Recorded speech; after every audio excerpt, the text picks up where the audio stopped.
Good morning, everybody. Dr. Rapich here, Vet Triage, 9:13 a.m. Pacific Time, Saturday, August 31st. Let's talk about medications that your pet cannot live without. This is going to be specific to diseases that are treated where it's a holiday weekend, for example. So right now in the U.S., it's Labor Day weekend. It's also a holiday in Canada, and people realize, I've run out of medications for my pet. So let's talk about drugs that are worth talking to Vet Triage, for example, about when emergency hospitals are expensive, they're at capacity, they're a far drive, and your vet isn't open until next week. And if your dog or cat misses one dose, you're going to be in trouble. So the most common drugs are as follows. Number one, cardiac medications. So things like pimobendan, furosemide, enalapril. These are all drugs, and there's more, of course. These are all drugs that control heart disease. And in some patients, if they don't have them, the cardiomegaly, which is heart enlargement, compresses the lower airway, the trachea, carina, the bronchioles, and cause coughing. And that's one thing you'll notice. But the second concern is progression from cardiac disease that was pretty well controlled to now congestive heart failure, CHF, which of course can be lethal. And CHF can have symptoms of coughing and edema, nasal drips, difficulty breathing, fast heart rate, fast breathing, lethargy, collapse, weakness.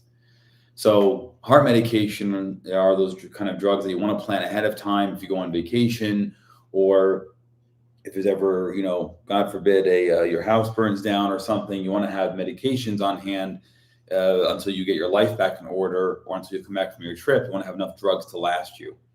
So I actually have a video on this channel about what to do with natural disasters. And I have a blog written about it also on vettriage.com for those who are interested in what you need for a dog or cat pet survival kit in the case of an unexpected emergency.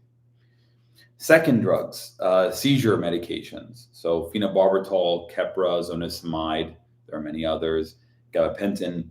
And dogs with seizures can have a predictable pattern over time when they're going to have a seizure. Either they have seizures at a certain frequency, and if they miss their drug, then the owner knows within like hours or a day they're going to start seizuring again.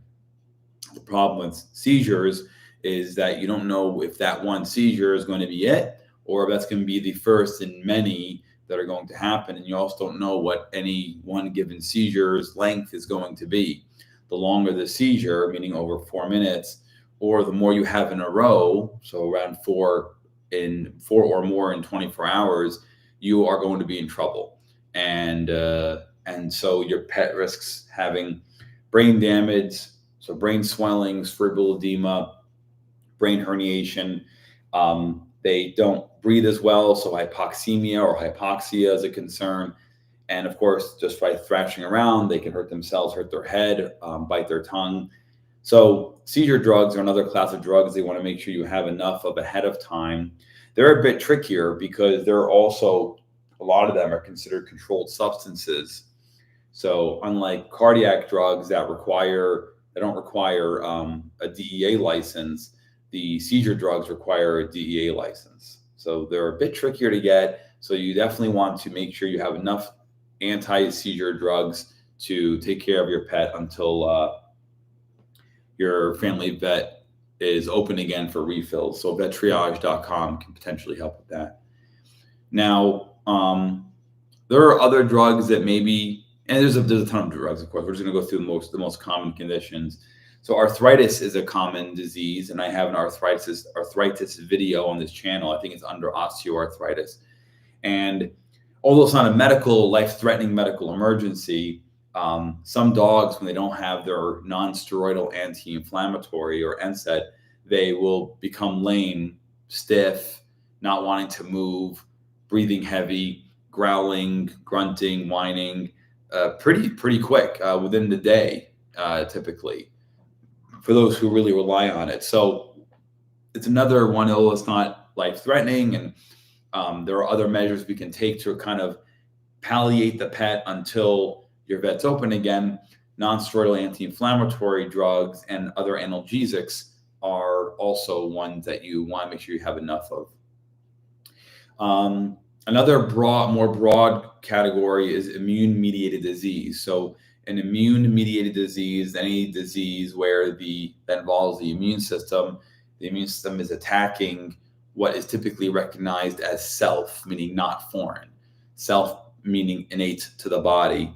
And so, for example, inflammatory bowel disease, right, or IBS in people, inflammatory bowel syndrome, that's a disease where the white blood cells, so your immune system is attacking the cells of the intestinal tract. And because it does that, you end up with signs of like Crohn's disease, for example, in people. So immune diseases, and that's just one example of many different immune diseases.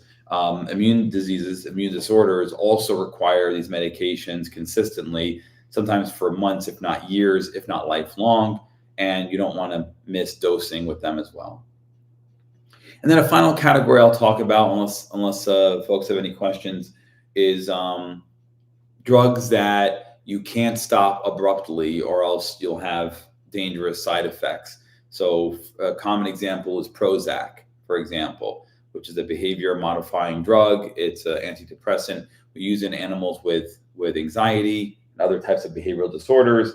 And that's the kind of drug that typically you're going to wean off of rather than stop abruptly. There are a bunch of other drugs too in that regard, thyroid supplements, treatment for Cushing's, all these things. And a lot of this depends on your veterinarian. Maybe some vets don't wean them off. But in general, those drugs you don't want to stop abruptly either. Now, again, it's going to be life-threatening.